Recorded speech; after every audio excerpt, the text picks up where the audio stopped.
Hey there, it's Michelle Norris. I'm host of a podcast called Your Mama's Kitchen. When I travel, I'm usually looking for a way to find a taste of home when I'm not at home. And one of the things I love to do when I am at home is entertain. And Airbnb allows me to do that. When I was in California recently, I rented a house that had a great kitchen. And when we were sitting around the table, we were all thinking, we're in someone else's house. Someone could be in all of our homes as well.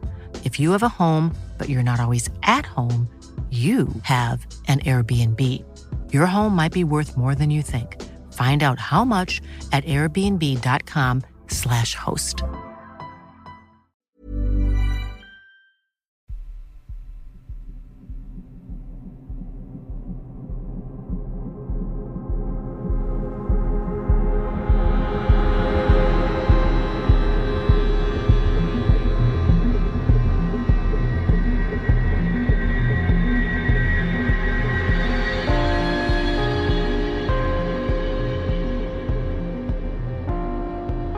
Hello and welcome to mini episode 340 of Real Life Ghost Stories.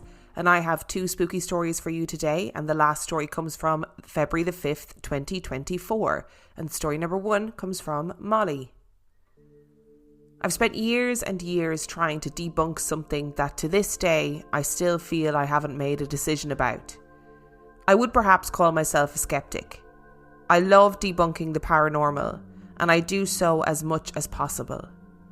But sometimes, as is the case with my origin story, things just can't quite be explained. And that's where I start to open the door into what is at least the unknown. It's 2002 and I'm 4 years old. My parents, my sisters and I have just moved into a new house in Derbyshire. It's a double-fronted Edwardian and, to my little self, quite pretty, but not home. Throughout this account, I'll likely keep referring to factors that I believe contributed to my encounter, and moving into a new house seems to be a valid culprit. I remember every last detail about this house. We did live there for 7 years, right down to the dents on the brass doorknob of the original living room door, which we kept, complete with its iron lock and key. I remember what I can only assume must have been my first night in my new bedroom. It was a beautiful room, upstairs and first on the left, again with its original panelled door, a big old window, and orange, blue and brown with white background ditzy flower wallpaper. I never slept well as a child. I always had nightmares, occasionally night terrors, and I would often wake up screaming in the night. One such terror was waking up and seeing this wallpaper pattern swirling, which never scared me, it just confused me. But there was one dream. I say dream because again it didn't particularly scare me, that I had frequently, and looking back based on stuff my mum has told me, seems to link to a sleepwalking route that I would take around my room. This dream was the first part of a further encounter that I would have in years to come. The dream was as follows. I'd wake up in the middle of the night, sit up in bed and swing my legs over the side of the bed. I would sit for a moment and glance at my nightlight. I was terrified of the dark, so this was possibly a big factor in my experience in this moment, psychologically speaking. Before realising that mum or dad would have turned that light off for me and thinking nothing more of it. I'd look over to my door and see the light from the landing shining through from underneath. I would stand up, walk into the centre of my room, and look at myself in the mirror that was built into the exterior of my wardrobe door. Just over my right shoulder, a tall, dark, and in hindsight, shadowy figure would be standing. Just sort of hovering there, like they were about to touch my shoulder. It's at this point that I would wake up. It turns out that I'd wake up not naturally, but because mum or dad had woken me. I'd been sleepwalking and was found standing in my room, the door open, pointing towards the landing with my eyes wide open. Kind of creepy, I imagine, from the perspective of my parents. They would send me back to bed and that was that. Fast forward a few years and I'm now 7 to 9 years old. Scooby-Doo is my favourite programme and work is being done on the house for kitchen and loft extensions. This was the point where the house started to feel off. The kitchen extension brought the discovery of 2 wells with it, one just a few feet deep, the other upwards of 10 metres. The whole time they were just hidden under the patio. The history of the house means that they were likely there to feed a scullery or some kind, but we don't know for sure. I never liked being in the kitchen by myself very much, even if I was just passing through to the garden. I had the same feeling about the loft extension. I remember on many occasions peeping around the bottom of the stairs in broad daylight to make sure it felt safe to go up there, and running up and down those stairs just so I wasn't alone up there by myself for too long.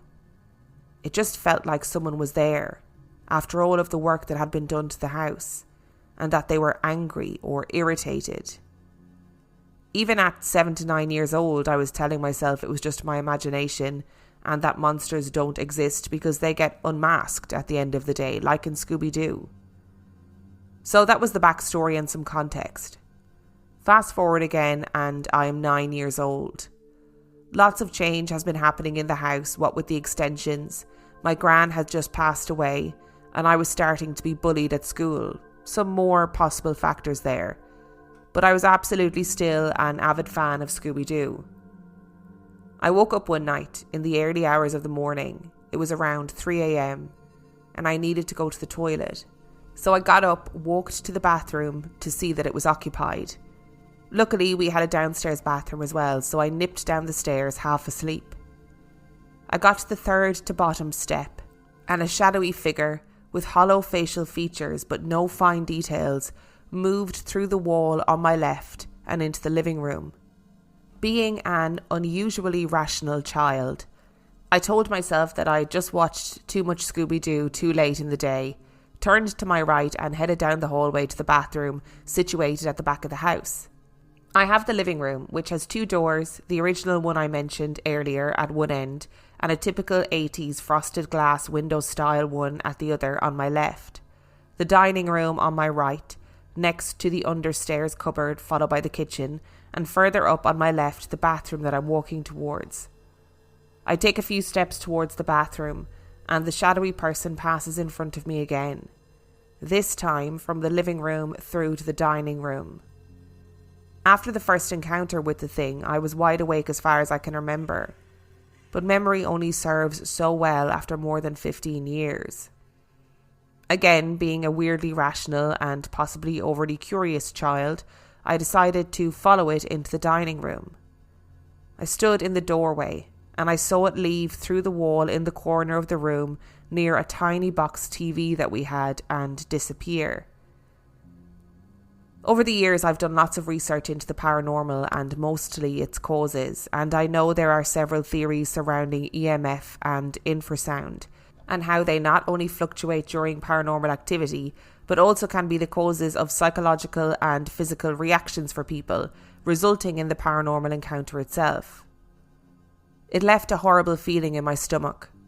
I felt so scared, and I remember being in the bathroom afraid to look at the door, which was frosted, in case I saw whatever that thing was standing there waiting for me. I ran up the stairs and didn't say a word about it to my parents or my sister. I didn't want them to think that I was making it up.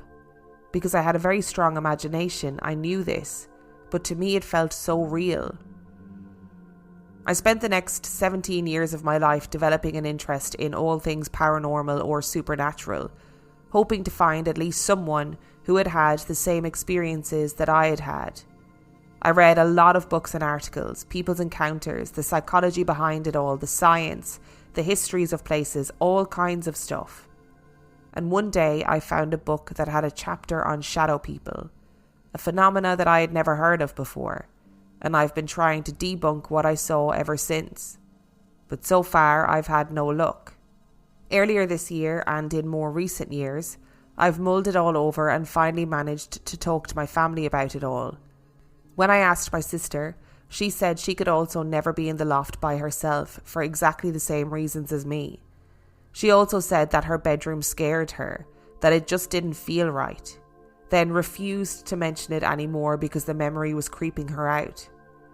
Mum gets scared easily, but I asked my dad and he said that he had woken one night to go to the toilet and thought he had seen me or my sister in a nightdress in the spare room, that we had just passed by the door.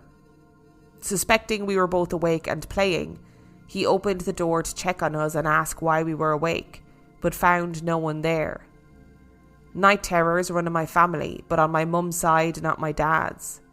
He said this encounter had scared him too much and he didn't want to say anything in case we all got freaked out by it. Late last year, something had caused me to think about all of this. Possibly your podcast or some other podcast. And I decided to look at photos of the house online. I knew there would be a good selection of photos from when my parents sold it. As I was clicking through the photo slides on the website in particular, I could see, if I zoomed in, what appeared to be the figure of a man, from the shoulders up, with hair slicked to one side, a high white collar and a dark tie, in some kind of jacket, with a physique and hollow expression that matched the shadow I had seen so many years ago. This could very easily be the concoction of my memories and perhaps wanting an answer just for skepticism's sake. I've had a few encounters over the years, never really knowing what they were. I've considered many theories and all the environmental and emotional factors they possess, but I still don't know the answers. And in truth, I don't think I ever will. But for now, for the sake of my sanity perhaps, I will continue to be skeptical. I personally think that it's very important to be skeptical. So Molly, I appreciate and respect your stance on this, that you're going down the road of skepticism. You're still trying to find answers for your own peace of mind. And I think that's good for you. Good for you, Molly. I always say that, like good for you, or, you know, good for them or good for him. When people tell me things and they're like, oh, this person achieved this, I'm like, oh, good for them. And I always think it makes me sound really, really condescending. It's not meant to be. It's genuine. I do genuinely mean good for them. I just can't figure out how to make it sound not condescending. We sort of went full circle there with your story. You know, you were sleepwalking, and while you were sleepwalking, you were having this dream of like a shadow person standing by your shoulder. Imagine your parents getting up and being like, oh no, she's standing staring and pointing towards the landing with her eyes wide open again. I definitely imagine your mum and dad being like, no, it's your turn. It's your turn. I'm not doing this again. She's so scary when she does it. It's your turn to go and put her back in bed.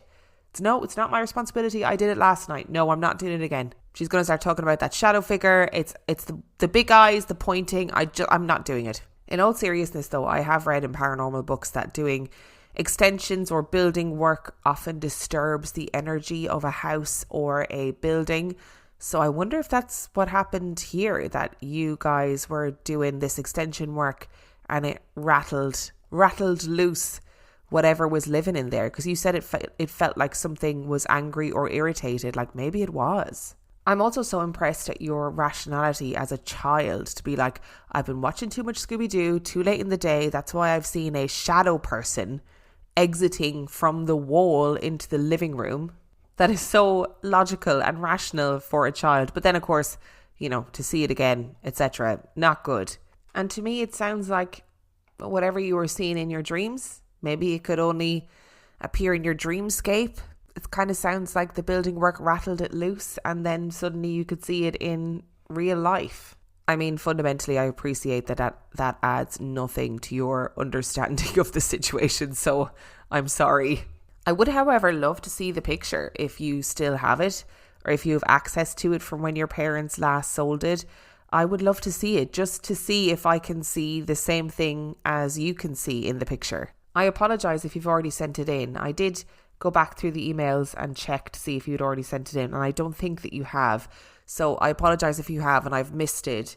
But if you do still have access to the picture, I would love to see it. Want flexibility? Take yoga. Want flexibility with your health insurance? Check out United Healthcare Insurance Plans. Underwritten by Golden Rule Insurance Company, they offer flexible, budget-friendly medical, dental, and vision coverage that may be right for you. More at UH1.com. Hey there, it's Michelle Norris. I'm host of a podcast called Your Mama's Kitchen. When I travel, I'm usually looking for a way to find a taste of home when I'm not at home. And one of the things I love to do when I am at home is entertain. And Airbnb allows me to do that. When I was in California recently, I rented a house that had a great kitchen. And when we were sitting around the table, we were all thinking, we're in someone else's house. Someone could be in all of our homes as well. If you have a home, but you're not always at home, you have an Airbnb. Your home might be worth more than you think. Find out how much at airbnb.com/host. And story number 2 comes from Brandy. I have 2 short stories that I would like to share. Neither are spooky, which has kept me from sending more stories in before now. But why not share as many others have done? My first is what I refer to as the ghost cat. I don't know if it's just my imagination, but I swear I feel a cat touch me sometimes. I'm usually alone, either getting ready for work or standing in the kitchen. The thing that throws me off is that I have a cat. I've always had a cat. But this is the first time I've felt a phantom cat though. The touches are as if they've booped me with their nose or touched a paw to my leg. It doesn't scare me. It oddly brings me comfort. I don't know whose cat this may have been, but if they want to hang out with me, I'm honoured. My second story is a movie reel in my head. I can see everything with perfect clarity and in colour, as if I was looking at a short video. The feeling at the time was so strong it was visceral. I still get goosebumps and tear up when I think about it. When I was 21, I am 48 now, I had moved back to my hometown after being away for 3 years. My hometown is small. Small enough that even after being gone, I can recognise and know who is local, who is a tourist, and who you've never seen before. While I was happy to be back home, it was difficult. I was a single mom. I had left a short, regrettable marriage. I didn't have a job yet, and I was bouncing between living with my grandma to living in a hotel until I could get my own place. Side note, my daughter was not from my marriage. I was a teenage mom and a package deal. Anyway, I felt guilty for not being able to provide stability for my daughter at that time. I also felt stressed and run down and useless because I hadn't found a job yet. Thinking back on it now, I was likely flirting with depression. Then I went to the grocery store to buy milk. As I was walking down the aisle of canned goods to pick up the milk, because dairy is always at the back of the store, I saw a man walking towards me. It was just him and I in the aisle. He looked to be my age, perhaps a few years older. Handsome. He was wearing worn work boots and jeans, a white t-shirt under a red plaid flannel that was buttoned up except for the 2 top buttons, and a dark blue baseball hat. He had blonde hair that hung straight to his shoulders. I can see him clear as day in my mind even now. I first noticed how tall he was. I'm only 5'1", so most people are taller than I am, but he had to have been around 6'3". I remember this because I had to look so far up as I passed him. We made eye contact back a few paces before we passed each other. His eyes were crystal clear, bright blue. The colour of blue when waves crash against rocks and it turns that beautiful glacier colour for just a moment. But what struck me was the most soft smile and slight head nod that he gave me as we passed each other. He never broke eye contact either. I'd given my own half smile to him in return, the kind you would give any stranger. After about 5 steps past him, I was hit with a sense of peace. Like a wave of tranquility had washed over me from head to toe. My brain registered that I didn't just feel that everything was going to be okay. I knew it. I turned around to look back at him and he was gone. I rushed down to the end of the aisle towards where he was walking to see if I could locate him, but he was just gone. I knew I had never seen him before. Again, life in a small town, and I never saw him again either. I'm not a religious person. I wasn't then and I'm not now. However, I do believe there is something greater than us out there. I will swear until my dying day that I was blessed by the presence of an angel that day. If I could explain the feeling that came over me better or share the feeling with others, they would believe me. But they don't, not really. So I'm sharing it here in the hopes that this platform and its listeners might. Firstly, we love a ghost cat, and I'm going to hijack this story briefly to say thank you to Lou for sending me a book about ghost cats that arrived this week, and I'm very excited to read it. So thank you, Lou. That was very sweet of you. And we love ghost cats, and I wonder if the house that you're in, maybe the house that you're in previously had cats.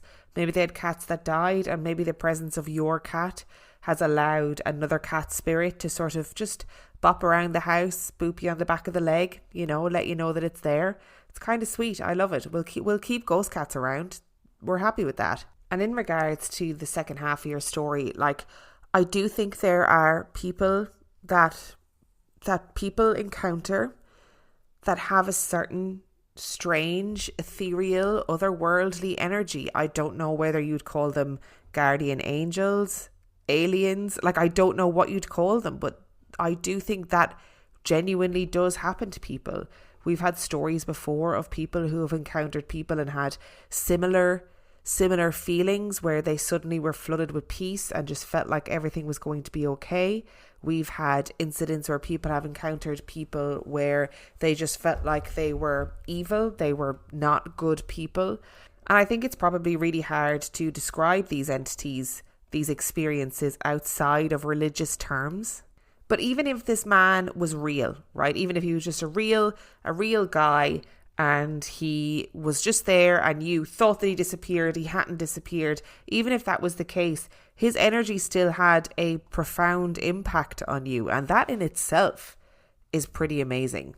Although, I don't know, I'm not a religious person, but I do think there are potentially people who have guardian angels, I don't know, or guardian spirits, guardian entities, I don't know what you'd call them.